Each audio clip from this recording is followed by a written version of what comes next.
Hello everyone, welcome back to my channel. इस video में बात करेंगे एचएसएससी की तरफ से कई सारे बयान आए हैं चेयरमैन की तरफ से और उन्होंने दावा किया है कुछ चीज़ों के लिए।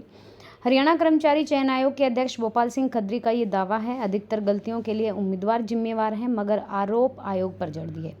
जैसा कि अभी कुछ दिन पहले जो इन्होंने डिटेल रिजल्ट डाला था, जिसको कि एक रिवाइज रिजल्ट का नाम दे दिया गया था, उसमें कुछ भी अमेंडमेंट नहीं है, कुछ बदलाव नहीं है, same as it is result है और पूरा पीडीएफ खुल भी नहीं रहा है। 72,000 के आसपास पेज हैं, जिसमें अगर आप पीडीएफ डाउनलोड करके भी खोलते हो, लैपटॉप में भी खोलते हो, तो बहुत मुश्किल से 20-22 हज़ार पेज पे पहुंचा जाता है और सर्च करने पर भी, रजिस्ट्रेशन नंबर सर्च करने पर भी नहीं आ रहा है।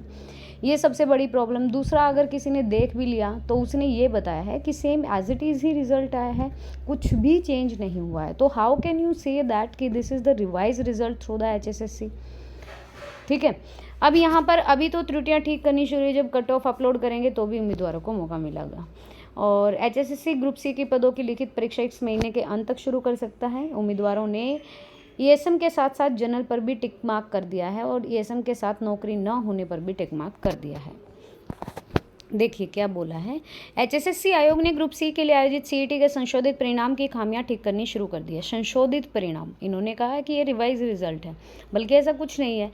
और बाद में ग्रुप अनुसार कट ऑफ भी जारी कर देंगे, जिस पर उम्मीदवारों को ऐतराज हो सकता है, जिन्हें आयोग दूर करेगा। इसीलिए इसी महीने के अंत तक ग्रुप सी की मुख्य परीक्षा लेने की प्रक्रिया शुरू हो सकती है। अभी भी यह दावे के साथ नहीं कहा जा सकता कि जुलाई के अंत तक ये परीक्षाएं होंगी। सीईटी का संशोधित परिणाम जारी होने के बाद काफ़ी उम्मीदवारों ने दैनिक सवेरा के पास अपनी खामियां बताई। आयोग के अध्यक्ष भोपाल सिंह खत्री को भी कुछ प्रकार की खामियां बताई। कुछ उम्मीदवार आयोग भी पहुंचे और दैनिक सवेरा ने शनिवार को भोपाल सिंह खत्री से खामियां दूर करने की प्रक्रिया पूछी, तो उन्होंने दावा किया कि अधिकतर जो मिस्टेक्स हैं, जो खामियां हैं,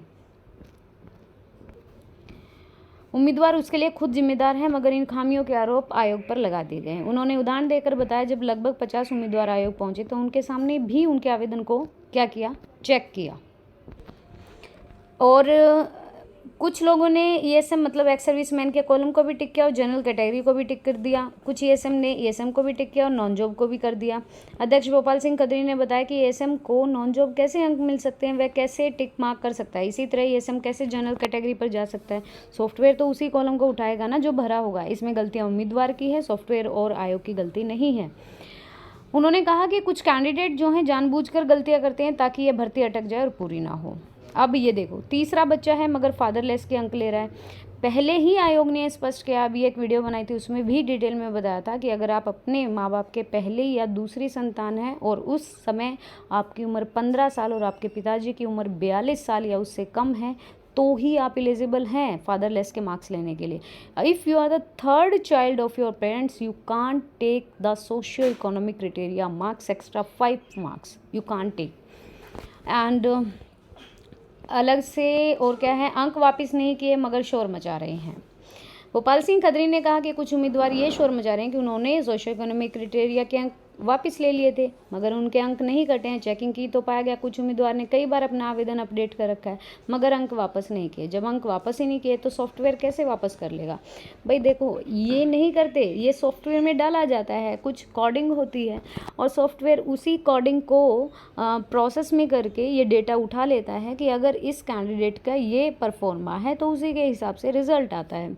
तो कुछ गलतियाँ बच्चे भी करते हैं, ये इस बात से मैं अग्री हूँ। बीसीए बीसीबी कैटेगरी के उम्मीदवार के अंक डीवी पर जनरल के बराबर मिले तो जनरल मिलेंगे। क्या बोला है कि अगर बीसीए और बीसीबी अगर आपकी कैटेगरी है, परिवार पहचान पत्र में बीसीए या बीसीबी है मगर वे क्रीमी लेयर में आते हैं, तो इस चक्कर में उन्होंने बीसी कैटेगरी में मिलने वाली छूट छोड़ दी। मगर ग्रुप सी के पदों के आवेदन भरते इसमें जनरल कैटेगरी का कोई कॉलम नहीं था और सॉफ्टवेयर ने उनकी कैटेगरी पीपीपी से मतलब फैमिली आईडी से बीसी उठा ली। अब उनकी 4 गुना में छटनी बीसी कैटेगरी में होगी, ना कि जनरल कैटेगरी में। अब उनका क्या बनेगा? तो इन्होंने खत्री जी ने कहा कि आवेदन करते समय जनरल कैटेगरी का ऑप्शन था, इस पर कई बार डिस्कशन भी हुई। अब तो उनकी छटनी बीसी में ही होगी मगर दस्तावेज जांच के समय ऐसे उम्मीदवार के अंक जनरल कैटेगरी के बराबर रहे तो जनरल कैटेगरी मिलेंगे।